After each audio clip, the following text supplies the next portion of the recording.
What's up, Jags fans? The Southern University Blue versus Gold Spring game is finally here, and I got your exclusive pregame breakdown, key players to watch, and bold predictions you won't hear anywhere else. Buckle up. This ain't another spring game. This is the future of Jaguar football. It is me, Coach 67 Sports TV. Shout out to the awesome and amazing LDBC, Lights Den Boxing community. Shout out to the Louisiana All American Sports Network. Shout out to M Vision Photography and Video. And shout out to the greatest university in the world, the Southern University, home of the mighty Jaguars. Welcome to the channel. If you're new here, I'm Coach 67 Sports TV, and this is your home for all things Southern University football, analysis, highlights, live streams, and the inside scoop. Only real fans understand. If you've been rocking with me since day one, you already know the Blue versus Gold spring game is always the biggest moment of the off season. And if you're watching this live, hit the like button and drop a Go Jags in the chat and subscribe if you haven't already. Let's run it up this evening, y'all. All right. Let's kick things off.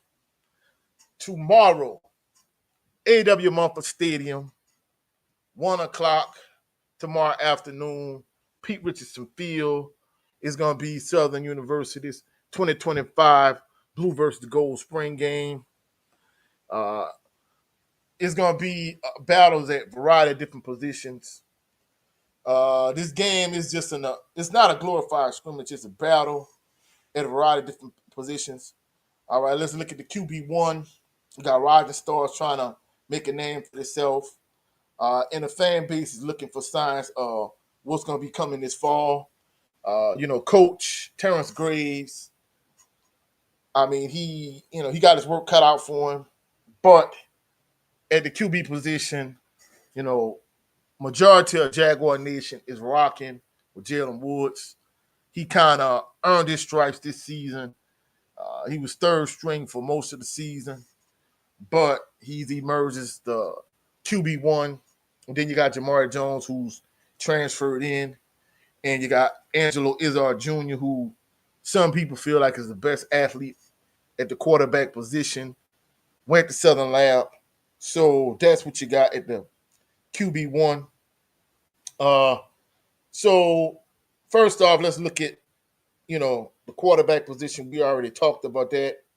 Right now, there's a buzz around Jalen Woods because Jalen Woods was the guy. Like I said, Jamar Jones, he came in. Is this the year we finally see somebody like Angelo Izzard Jr. emerge and take control of the offense? Or is it Jalen Woods' continuation of what he did after the Bayou Classic from last year and still a show and just keep doing what he's been doing?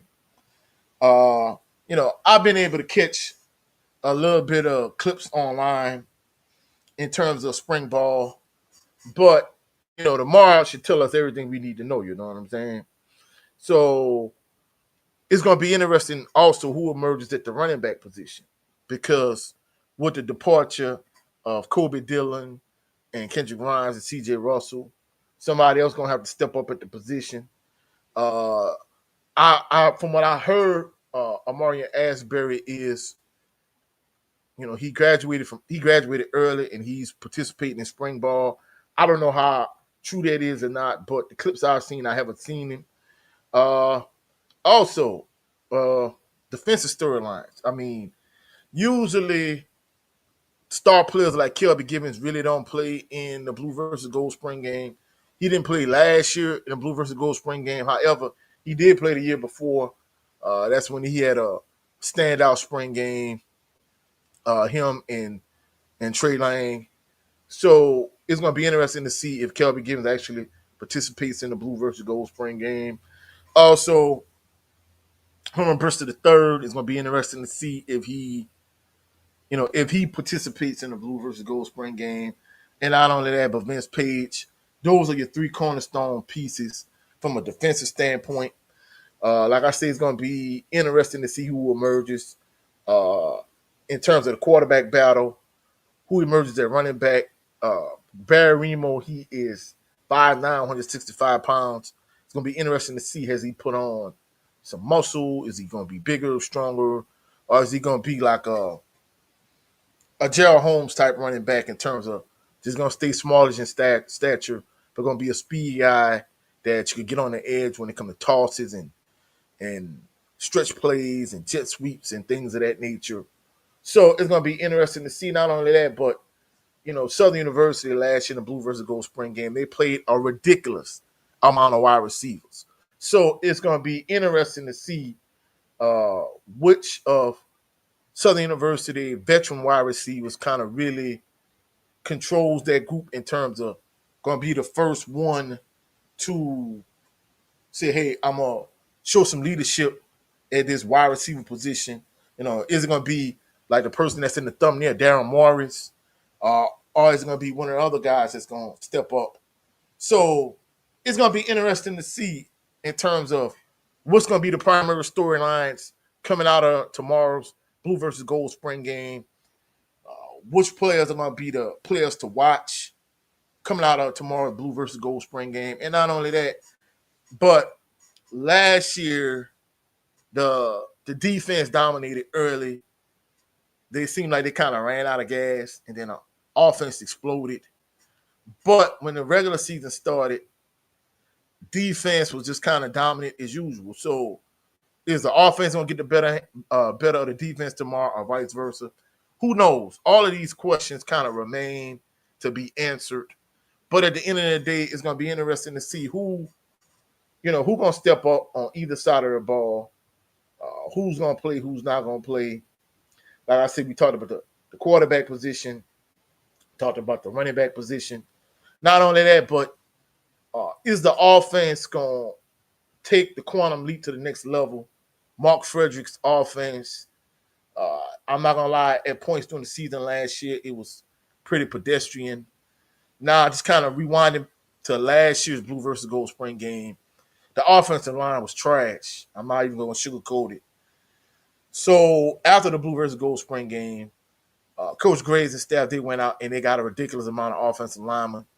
They struggled early in the season, but after the Nickel State loss, they kind of rallied the troops, got everything together, and they made a push, and they ended up making it to the SWAC championship game. So is the offensive line play going to be an area of strength tomorrow, or is it going to be something that still needs to be improved? Also, last year, the Blue versus Gold spring game, the secondary was terrible. Rodney Johnson was like the only real standout player last year in the Blue versus Gold spring game. You had a couple plays here and there, but for the most part, the secondary left a lot to be desired. The front four dominated the offensive line, but the secondary, they pretty much got it handed to them. So at the end of the day, it's going to be interesting to see what transpires in the Blue versus Gold spring game for Southern University tomorrow. Of course, I don't like the way they set up the scoring, but I'm gonna break all that down in my post-game reaction. However, like I said, I planned on being here for a good time, not a long time, in terms of the pre-game analysis, in terms of the Blue versus Gold spring game. I'm gonna give you another short part two to this pre-game analysis in terms of the Blue versus Gold spring game on tomorrow prior to the game. It's probably gonna drop about, I'm gonna say maybe about 10:30ish. So stay tuned for part two of this analysis of the Blue versus Gold spring game. Major shout out to my brother Anthony Bolton. Peace and blessings to your family. Shout out to my brother Jared 11 Green. Y'all go over to his channel with our show that we do every Sunday, the Southern Baller Show. Go check out my brother Jared 11 Green. Darren Gaines, salute to you, fam. He's listening. I appreciate you. Shout out to Lucas Media. Salute to you, fam. And my brother Jay Good. Salute to you, Jay Good, former Jaguar.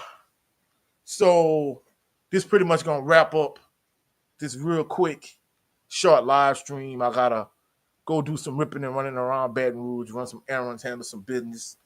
But tomorrow, prior to the Blue versus Gold spring game, I'm gonna have part two of the pregame analysis.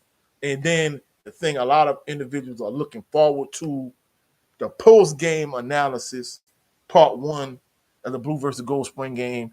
It's probably going to drop tomorrow, probably at about 3-ish, 4-ish, depending on what time I touch down after the game.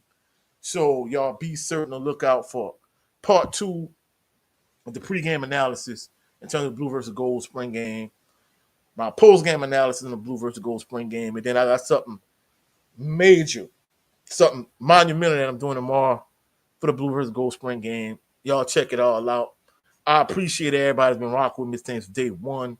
I appreciate everybody, all the new subscribers, all the new people that's just kind of been subscribing to the channel. I've been getting a little rush of new subscribers lately. I appreciate all y'all. Y'all have a blessed, phenomenal evening. I got another